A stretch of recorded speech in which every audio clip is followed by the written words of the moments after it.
It is February 18th, 2026, and the skies above Natanz are about to witness something no air defense system was designed to stop. Iranian radar operators see nothing. Their screens are clean, showing only the empty Persian night. But 50,000 feet above them, two B-21 Raiders are already opening their bomb bay doors. What drops next isn't just ordnance. It's the GBU-57 Massive Ordnance Penetrator, a 30,000-pound bunker buster designed to crack open facilities buried under 200 feet of reinforced concrete. By the time the seismic sensors register the impact, the war has entered a new phase, one where stealth bombers that cost $750 million each prove their worth in a single night, and where Iran's response with Fatah-2 hypersonic missiles moving at Mach 15 forces Israel to deploy the Iron Beam, a laser system that can vaporize incoming threats at the speed of light for less than $2 per shot. What you're about to see is every weapon that turned the headlines of 2026 into a textbook on 21st century warfare. Chapter 1. The First Punch. Decapitation and Stealth. It is 3:47 a.m. local time on February 28, 2026. And Supreme Leader Ali Khamenei has approximately 8 minutes left to live. He doesn't know this yet. Neither do the Revolutionary Guard officers stationed at the perimeter of his compound in northern Tehran, their eyes scanning the dark Persian sky for threats that conventional radar would detect. But 50,000 feet above them, invisible to every sensor array Iran has deployed, two aircraft are already positioning for their final approach. They are B-2 Spirit stealth bombers, and their radar cross-section is roughly the size of a large bird. The skin of each aircraft, composed of radar-absorbent composite materials, has been meticulously maintained at Whiteman Air Force Base in Missouri for exactly this moment. Their engines, buried deep within the flying wing design, emit heat signatures so diffused that infrared tracking systems struggle to maintain lock. Inside the lead B-2, the weapons systems officer confirms target coordinates transmitted via satellite from U.S. Space Command. The compound below is hardened, reinforced concrete, buried command bunkers, multiple redundant communication nodes. Standard precision-guided munitions won't penetrate deep enough. What's needed is the GBU-57 Massive Ordnance Penetrator, a 30,000-pound bunker buster that represents the absolute apex of kinetic earth penetration technology.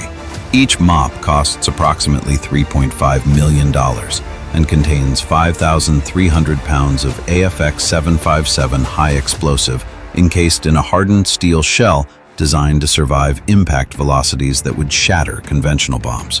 The bomb bay doors open. The MOP drops into the slipstream, its GPS/INS guidance system immune to Iranian jamming because it operates on encrypted military frequencies, calculating the precise glide path. 24 seconds later, the weapon impacts at terminal velocity, punching through layer after layer of reinforced concrete like a railroad spike driven by a god. The detonation occurs 200 feet underground, and the seismic shock registers on monitoring stations as far away as Turkey.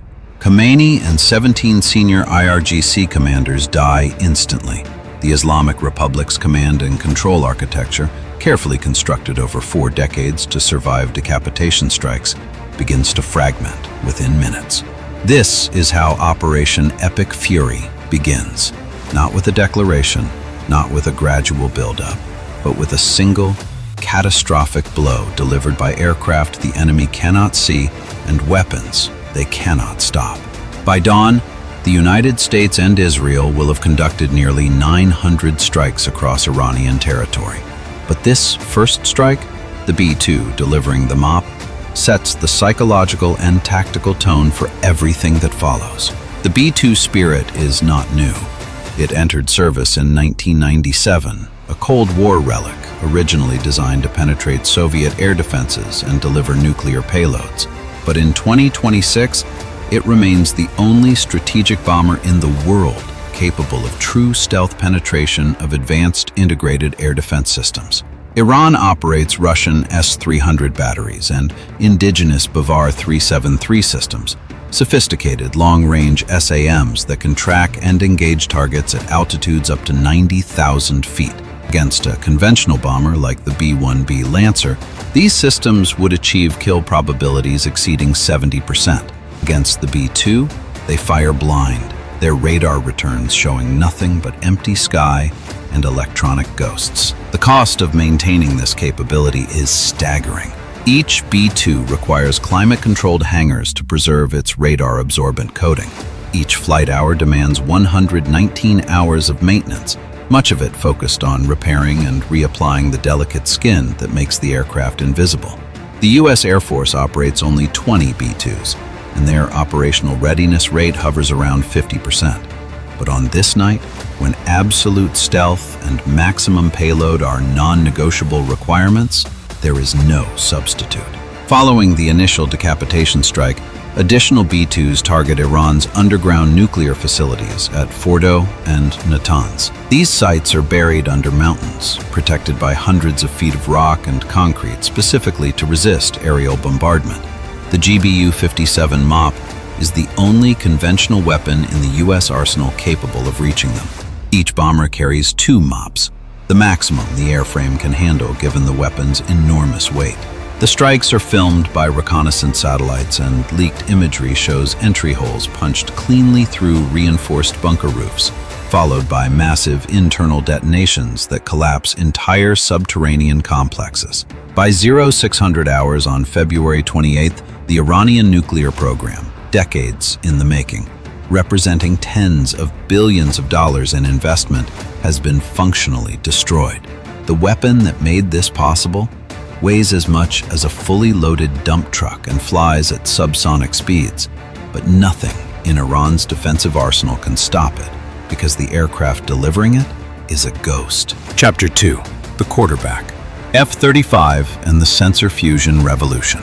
It is 4:23 a.m., 76 minutes into Operation Epic Fury, and an Israeli F-35I Adir is orbiting at 35,000 feet above the outskirts of Tehran. The pilot, callsign Cobra 21, isn't looking out the canopy. He's looking at 6 high-definition displays that are showing him a battlefield no human eye could ever perceive. His aircraft's AN/APG-81 AESA radar is tracking 247 distinct targets simultaneously. Infrared sensors embedded in the fuselage are detecting heat signatures from Iranian air defense vehicles trying to relocate before the next strike wave arrives. Electronic warfare arrays are passively collecting emissions from every active radar within 200 kilometers, cataloging their frequencies, locations, and threat levels. All of this data, radar, infrared, electronic intelligence, data link feeds from AWACS aircraft, satellite imagery, is being fused by the F-35's mission computer into a single, coherent tactical picture displayed on his helmet-mounted display. He doesn't see an enemy S-300 battery. He sees a 3-dimensional icon hovering in space exactly where that battery exists in the real world, with a confidence rating of 98% and a recommended engagement solution already calculated. This is sensor fusion, and it's rewriting the rules of air combat. Cobra 21 designates the target with a glance, literally. His eye-tracking system registers where he's looking and marks it for engagement. He doesn't need to dive toward the target or acquire it visually. He's 60 kilometers away, well outside the effective range of Iranian short-range air defenses, when he releases a GBU-39 small-diameter bomb. The 250-pound glide weapon extends pop-out wings and begins a 40-kilometer glide toward the coordinates, its own GPS/INS system immune to jamming, its small radar cross-section making it nearly impossible to track and intercept. The S-300 battery explodes 8 minutes later. The crew never knew they were targeted. This is how the F-35 operates in 2026, not as a traditional fighter, but as an airborne sensor node and strike platform that sees everything, shares everything, and kills from distances where retaliation is impossible.